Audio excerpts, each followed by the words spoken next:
Namaskar dear friends, welcome you to our channel Bio by Gulab Sir. As a part of series of lectures, today's topic is biomolecules. Something very interesting, that combination of biology and chemistry. So here we are going to learn a very primitive and very simplest chemistry associated with biology.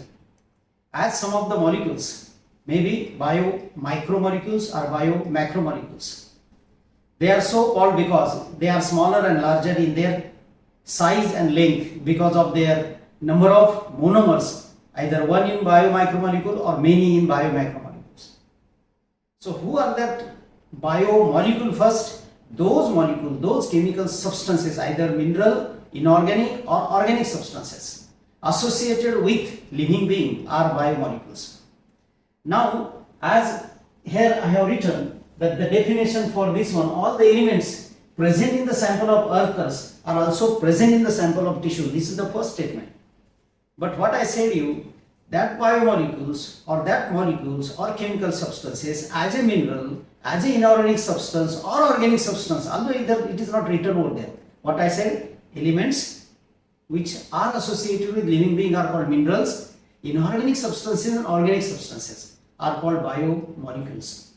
Now, it is written what all the elements present in earth crust are also present in tissue. That is sufficient, that is okay. Because after all, plant absorb the minerals, elements, and they are being utilized for various purposes, so they associate with plants also, and plants are eaten by animals, therefore animals also.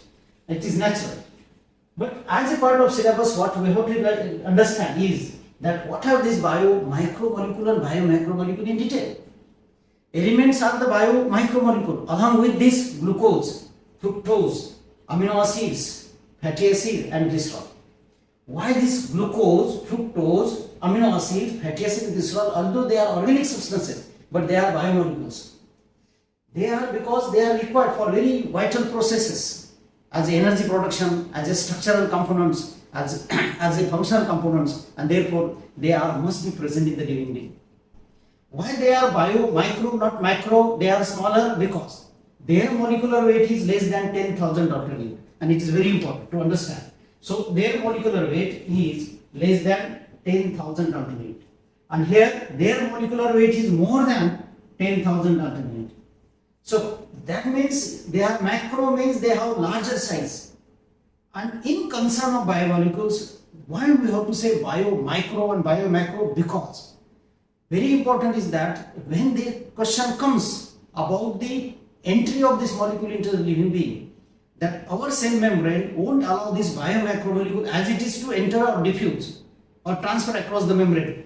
But this bio-micromolecule can transfer across the membrane, and therefore the question comes to divide them into two as a micro and macro. Cell membrane is a semi-permeable and selectively permeable.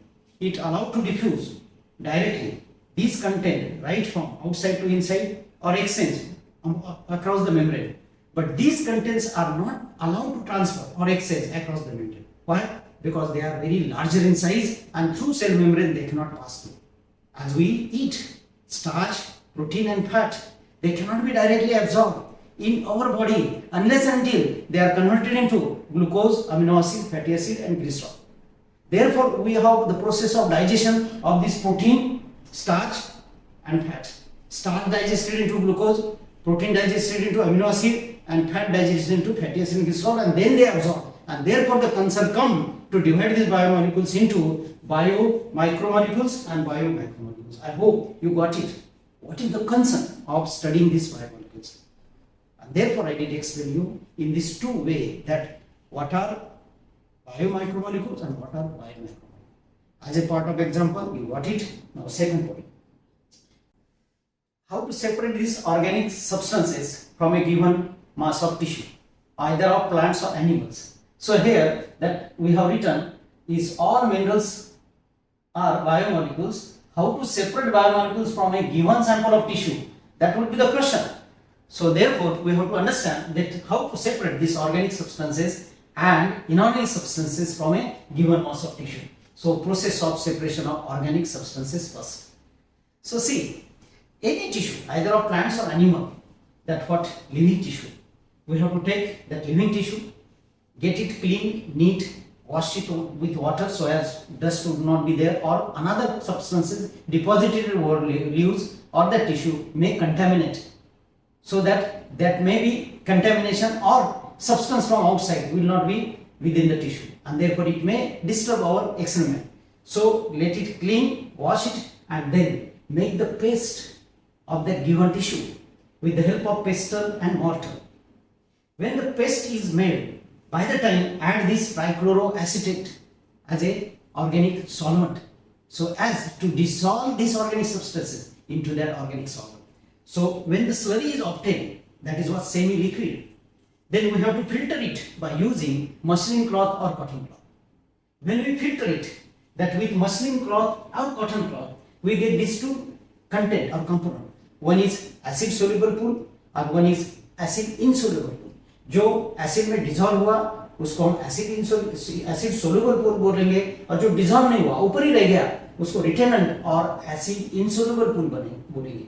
So as to understand what is being dissolved into acid and what is not being dissolved into the acid, therefore these two components what we obtain or two fractions what we obtain as two parts, and two parts are separately studied. Now see, when we got this as a filtrate, there are thousands of organic substances in that acid soluble pool. So one after the other they are separated and studied which components are present in the tissue, and this is what the method. Now question comes then, which components are there, how to know them? This is not given in 11th class syllabus, that you have to learn in higher syllabus or higher studies. It is written as it is and therefore no need to study it. So I hope you got it, how to separate these organic substances from a given mass of tissue, and same as we have been learned that separation of organic substances from a given mass of tissue. Now how to separate inorganic substances, for that we have to know it. So see, this is a very simple process. Take a tissue, either of plants or animal, make it dry, let all the water get released out of it, or let the tissue get completely dehydrated so as to have the dry mass and can easily burn. So after drying it, that what removal of water, it can easily burn. So let it burn. So naturally you know the process of burning. Whatever organic substances are there, they will burn because they are reduced substances. And inorganic substances never burn.